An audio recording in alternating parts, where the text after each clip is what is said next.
Serakah. Ternyata sebelum Pacitan sudah ada Museum SBY di Magelang.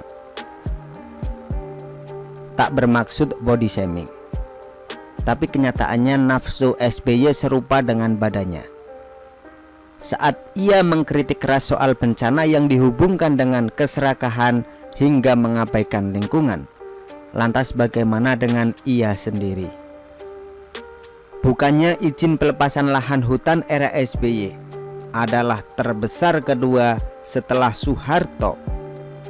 Bisa-bisa kalau masa jabatannya sama dengan Soeharto, keserakahannya akan lebih banyak.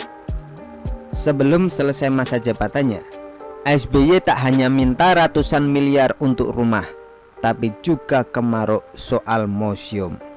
Tepat sebelum tak menjabat, ia ternyata memiliki koleksi kisah keluarga dan kemiliteran di Museum Akmil Magelang. Meski sayangnya tak banyak orang yang tahu soal keberadaan museum ini. Mungkin karena itu, dirinya ingin membuat museum megah bak Istana Bogor di Pacitan. Dana 9 miliar dari Pemprov Jatim tentunya hanya sumbangan kecil dibanding nilai pembangunan sebenarnya. Anehnya ketika dikritik soal maksudnya APBD, Demokrat langsung berang dan menumpahkan kemarahan pada bangunan Geraha Megawati. Mereka pikir rakyat Indonesia bodoh seperti AHY. Sudah jelas Geraha Megawati milik daerah yang berfungsi sebagai gedung pertemuan. Bupati Sri Mulyani sengaja menamai Megawati lantaran kekaguman pada sosok mantan RI 1 tersebut. Beda jauh dengan Museum SBY dan Museum SBY Ani yang isinya benda-benda anfaedah seperti riwayat perjalanan SBY. Melihat keprihatinannya di media sosial saja sudah bikin mual, apalagi disuruh mengunjungi secara langsung. Dilansir dari kompas.com, ternyata tak hanya di Pacitan, Jawa Timur, Museum SBY bahkan sudah berdiri di kota lain, tepatnya di dalam kompleks Akademi Militer Akmil Magelang. Museum SBY merupakan museum pavilion 5 Akademi Militer Akmil Magelang tersebut diresmikan oleh Susilo Bambang Yudhoyono SBY beberapa jam sebelum ia melepaskan jabatannya sebagai kepala negara 17 Oktober 2014.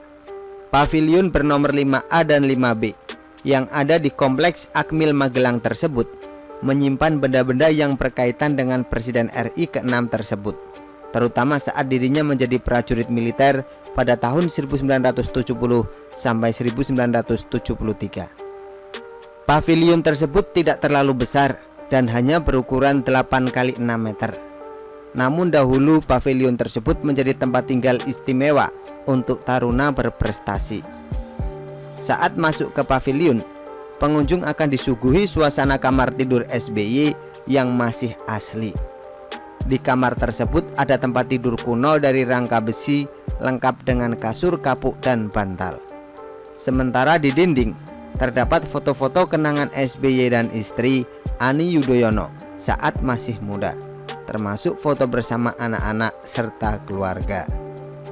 Di pavilion itu juga ada sebuah lemari kayu yang berisi seragam, tas ransel, sepatu, dan topi perang. SBY pernah bercerita, ia pernah menyimpan roti di sebuah meja di pavilion tersebut. Padahal jika ketahuan akan dimarahi oleh pelatih. Ini meja, kami menyimpan roti. Kalau ketahuan pelatih bisa berat hukumannya. Tapi saya jarang. Yang sering dimarahi Pak Syafri, Letjen Syafri Samsudin, Wakil Menteri Pertahanan. Tutur SBY sembari terkekeh dikutip dari pemberitaan kompas.com 19 Oktober 2014. Di samping kamar itu terdapat ruangan berisi alat perang dengan judul Dari Timur Timur hingga Bosnia. Alat perang itu tersimpan rapi dalam etalase kaca memanjang. Menuju ruang belakang pavilion, terdapat sebuah kamar mandi mungil yang sangat sederhana, berdinding semen dan kloset jongkok. Di beberapa sudut terdapat beberapa benda kesayangan SBY, seperti sepeda ontel kuno, pakaian, tongkat kebesaran, hingga podium pidato kepresidenan dengan latar banner foto Istana Negara Jakarta. Sedangkan di bagian belakang pavilion, para pengunjung akan disuguhi beragam tulisan tentang sepak terjang dan prestasi SBY sebagai kepala negara. Pertanyaannya, kenapa SBY begitu serakah dalam mencitrakan dirinya? Apakah ini ada hubungannya dengan dinasti keluarga agar orang-orang tak cepat lupa? Kita semua tahu, SBY dan istri berambisi membuat sang putra jadi presiden penerus. Entah untuk ambisi berkuasa semata atau tujuan lain menyelamatkan sang adik dari kasus Hambalang.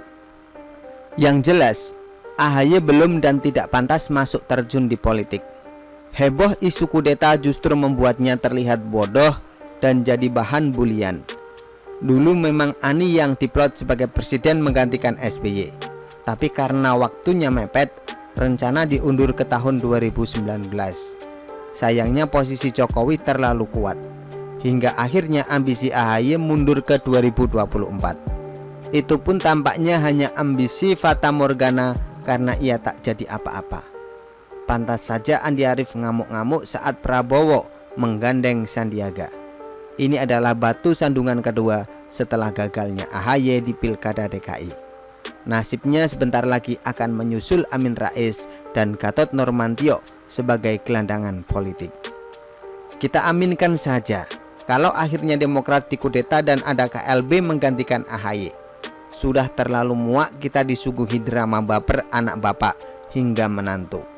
Biarlah mereka berakhir dengan kehinaan suatu saat nanti. Karena negeri ini terlalu suci untuk dikotori orang-orang macam mereka. Jangan sampai ambisi keluarga mengalahkan kecintaan pada NKRI. Mereka yang bekerja dan memimpin dengan tulus akan dikenang dengan sendirinya tanpa harus ngotot membuat museum beserta segala warisan mangkrak di eranya. Begitulah kura-kura. Artikel diambil dari shiwo.com, ditulis oleh Niha Alif. Bagaimana menurut Anda?